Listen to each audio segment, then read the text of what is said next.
I will be conjuring and channeling the author Lidia Yuknavitch, who's actually one of my favorite authors.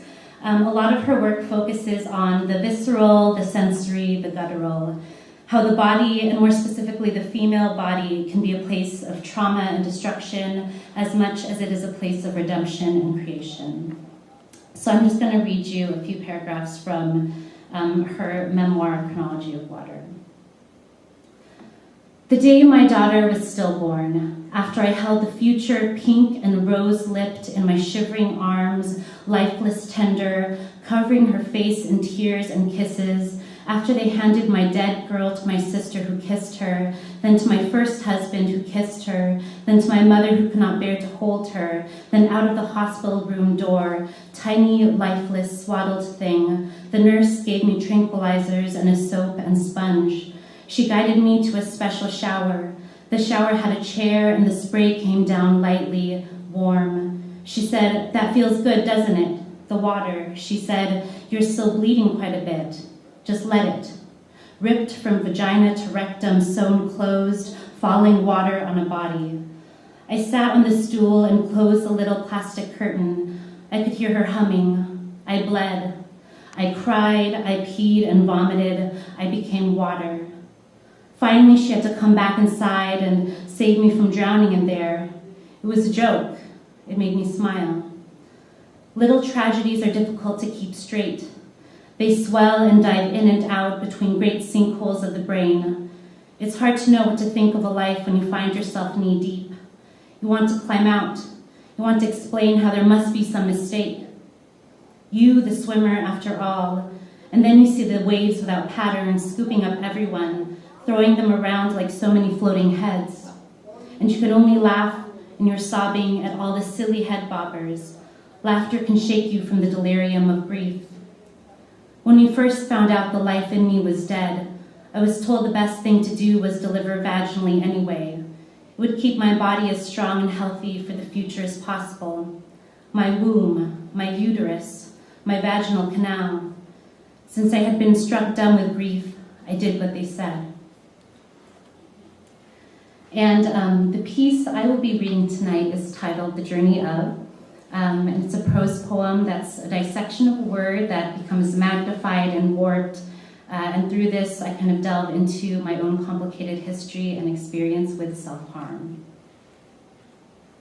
The journey of. Cut means to penetrate with an instrument. Cut means to hurt someone's feelings. Cut as in, cut it out, leave me alone, I'm not joking, please go away. Cut, because in Hollywood the scene didn't play out the way they wanted. Actor messed up, tears where there was supposed to be a laugh or a smile.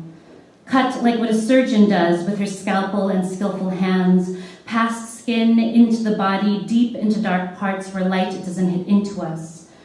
A cut sometimes requires a Band-Aid, sometimes a bandage, sometimes stitches and sometimes staples, and sometimes all that's left are halves or quarters or eighths or soft fleshy splinters of what once was a girl. Cut is hard C, caused by roof mouth held high and tongue huddling against backs of teeth, while lips are left ajar for the corner of two sounds to slip by. Cut. As in, close the door, keep yourself safe, keep the world out, close yourself down. Is then followed swiftly by short U, but not you so much as like a grunt, like getting the wind knocked out of you. Gut forming concave horizontal U, like I don't know, teacher. Your answer when they ask why you're crying, but you know they don't really care. They just want you to stop. The fast, uncontrolled, uninhibited sound you make when your mouth is open ugly and your shoulders shudder as you cry quiet in the closet because the clothes muffle the sound. Where jaw goes slack because the mouth is lazy and doesn't want to do much follow-up after that hard C, wants to stay in bed for just a bit longer. Cut fills out, then shuts down with precise T, because shouldn't every day end with a mug of chamomile tea? The T isn't as silly as ticklish and not nearly as maternal as tender, holding you close when you're scared. Its T is taut, tight, tinny, unforgiving and quick in its final staccato, because T finally forces the mouth into movement, into a narrowing so that there's only a tiny passage for that note before do to come out T, because it's almost at the end, about to drop off, on the brink of stopping short because there's nothing that can come after. Cut. Cut is a verb, an action, a movement. It is a stalemate.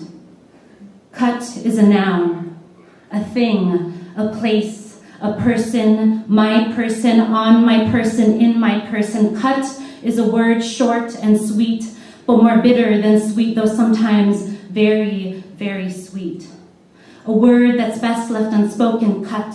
So small because it doesn't want to be seen, it's best not to be seen, whispers its feet quick, fast over the carpet, though its sharpness in your mouth makes you notice its sting.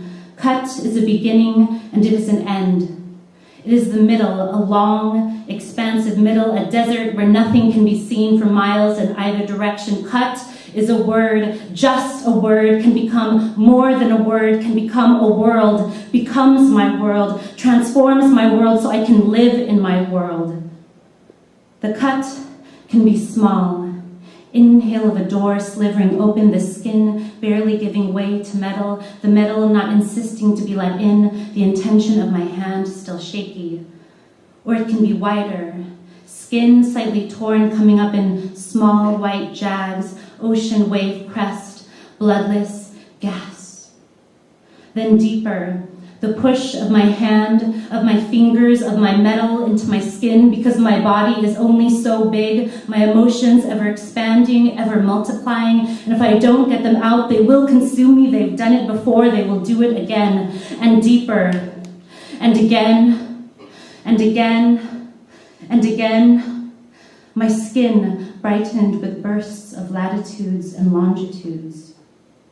Cut because in that space between two walls of flesh, there's a secret darkness to shove unwanted things like pennies and nail polish and disobedience and talking back. And while I'm at it, let me stuff my voice in there too. Cut because where else will all the steam go if I don't create vents for the pressure to get out? Can't have it building up, pushing against the underside of my skin. Cut where the cut makes me feel whole, or maybe less than whole, or maybe more than whole, or maybe I'm just a big gaping hole, a black hole, so I'm less than nothing, or rather multiplying the nothing. Cut because there is no choice but the cut. I don't want to cut, but I can't afford not to cut. I have no voice but the cut. I can scream through the cut. I smile, but I cut.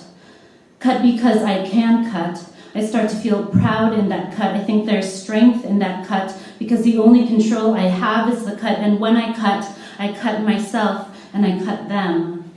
Starting with the wrist cut to the upper arm cut to the upper outer thigh cut to the elbow cut to the knee cut to the ankle cut, because it has to be in places people wouldn't expect to see cuts. Mapping of my body, traveler longing for rest. Thank you.